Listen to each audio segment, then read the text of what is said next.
Au niveau du soutien et réconfort aux patients, en fait, on a plusieurs modes d'action. Donc, on va plutôt essayer de développer des projets.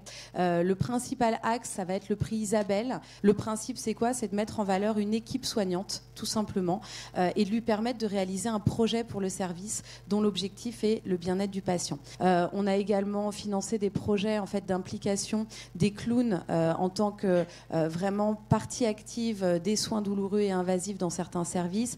On a financé des formations à l'hypnoanalgésie de l'ensemble de l'équipe soignante pour permettre justement de vivre différemment les soins invasifs et douloureux. Voilà, tout un tas de projets qui peuvent vraiment permettre de changer la donne. On travaille également en ce moment sur un projet de lutte contre le burn-out des soignants.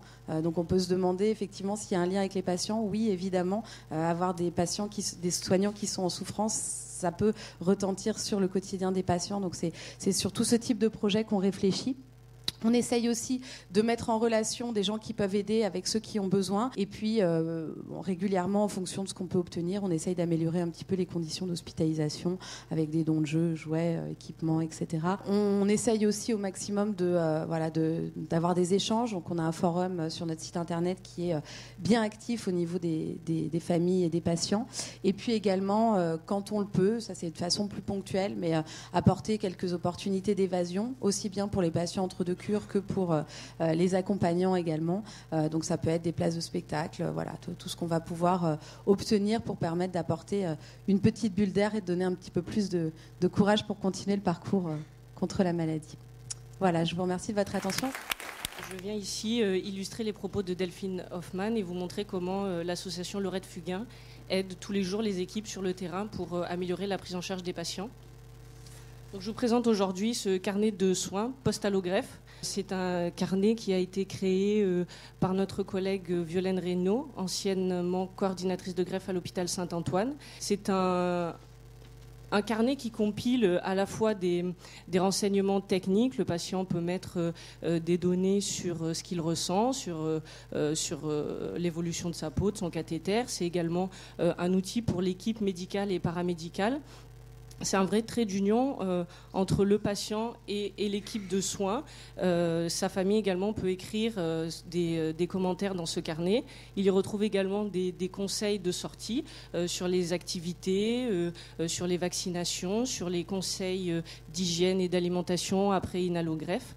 Et on peut dire que les équipes médicales et paramédicales ainsi que les patients et leurs familles sont ravis de ce carnet. C'est donc réellement un outil qui a amélioré la prise en charge des patients et qui nous facilite la vie au quotidien.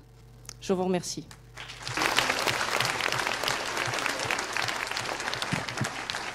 Nadia Bougaten est assistante sociale en hématologie à Saint-Antoine, où elle fait d'ailleurs un travail formidable. Et elle va nous parler maintenant des possibilités d'aide aux patients et à leurs familles et de la place de l'assistante sociale dans un service d'hématologie en général. Afin d'illustrer un petit peu l'accompagnement social auprès des patients, j'ai choisi deux situations. Dans un premier temps, la situation de Monsieur F, âgé de 51 ans, suivi pour un myélome. Monsieur vit seul à Paris. Son épouse et son enfant vivent en Mauritanie. Monsieur est très autonome et n'a jamais eu recours aux services sociaux. Il a donc fallu beaucoup de temps pour créer une relation de confiance avant que monsieur adhère à cet accompagnement, tout en tenant compte également dans nos approches respectives de nos différences culturelles. Cet accompagnement a consisté à régulariser son dossier d'indemnité journalière, à faire donc proposer une adhésion à une mutuelle, à régulariser sa prise en charge à 100%, lui permettre de trouver un financement pour régler une dette de loyer et constituer également un dossier d'aide au logement. La deuxième situation concerne la situation de Madame O, âgée également de 51 ans, suivie pour une leucémie. Donc Madame, de nationalité marocaine, vit seule avec sa fille âgée de 12 ans à Paris. La survenue de la maladie a nécessité de trouver de nouveaux repères pour l'enfant. La personne ressource choisie par Madame a été sa mère, donc la grand-mère de l'enfant qui vit au Maroc. Donc nous avons pu ensemble organiser la garde de son enfant âgé de 12 ans par le biais de l'obtention d'un visa, régulariser donc l'obtention d'un visa, de la grand-mère et les démarches pour la prolongation de celui-ci, régulariser son dossier d'indemnité journalière, lui permettre d'adhérer à une mutuelle, régler une facture d'électricité et la mise en place d'une aide pour le règlement de dépenses liées au logement. Et nous avons, avec son accord, organisé et mis en place un suivi psychologique pour l'enfant. En conclusion, je tiens à souligner que le projet et les choix du patient et de l'entourage guident nos actions. L'assistante sociale mène avec le patient toute action susceptible d'améliorer leur qualité de vie et leur bien-être. L'accompagnement et le soutien auprès des patients et de leur entourage est présent à différentes étapes en partenariat avec les différents professionnels. Au moment de l'annonce de la maladie, au cours de la maladie, et enfin l'accompagnement auprès des aidants est également très présent lors d'un décès, dans le cadre d'une écoute, d'un soutien dans les démarches administratives. Enfin, pour finir, je souhaite insister sur la richesse du travail en multidisciplinarité dans la prise en charge globale du patient et de son entourage. Ce travail ne peut se faire que dans le respect des spécificités de chacun. Je vous remercie.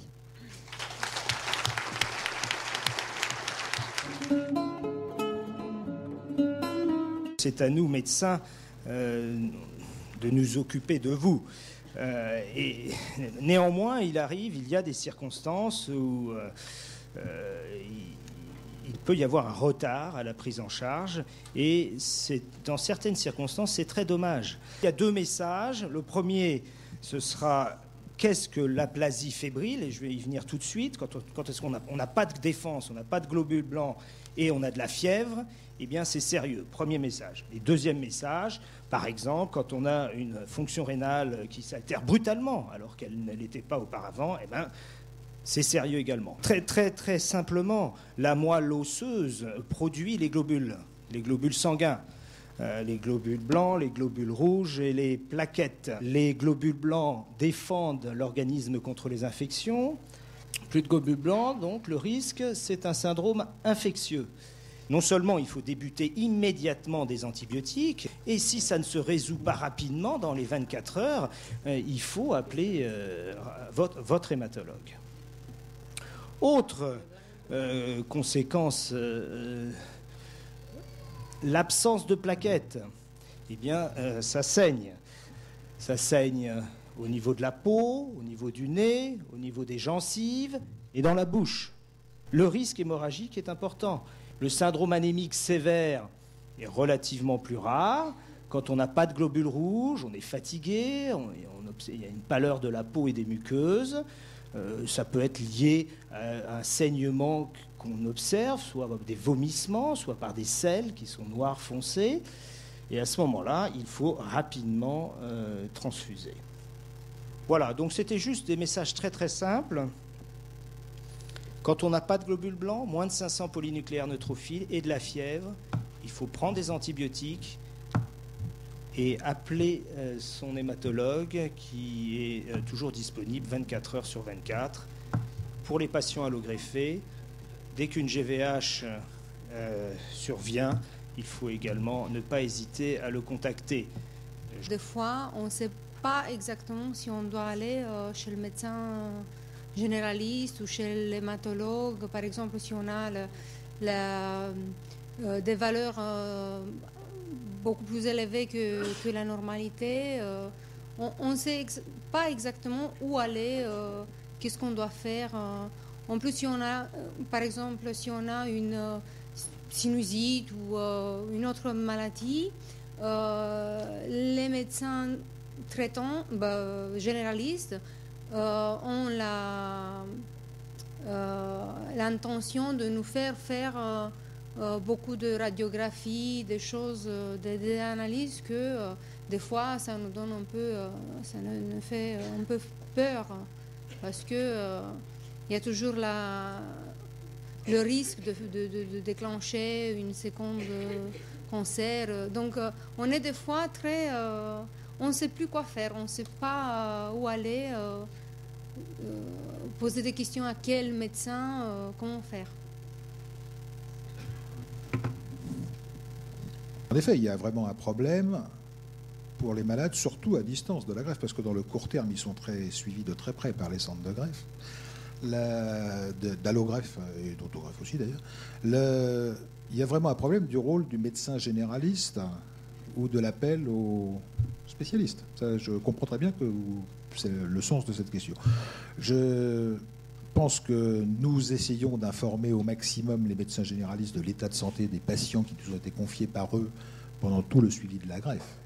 Mais je pense vraiment qu'il faut que les malades qui ont été greffés, et en particulier ceux qui ont été allogreffés et qui ont encore un déficit immunitaire prolongé après la greffe, n'hésitent pas à prendre le contact avec le spécialiste plutôt qu'avec le généraliste. Particulièrement vrai dans la période initiale de la greffe, comme l'a souligné Madame tout à l'heure, mais même à distance, je pense que c'est vraiment nécessaire.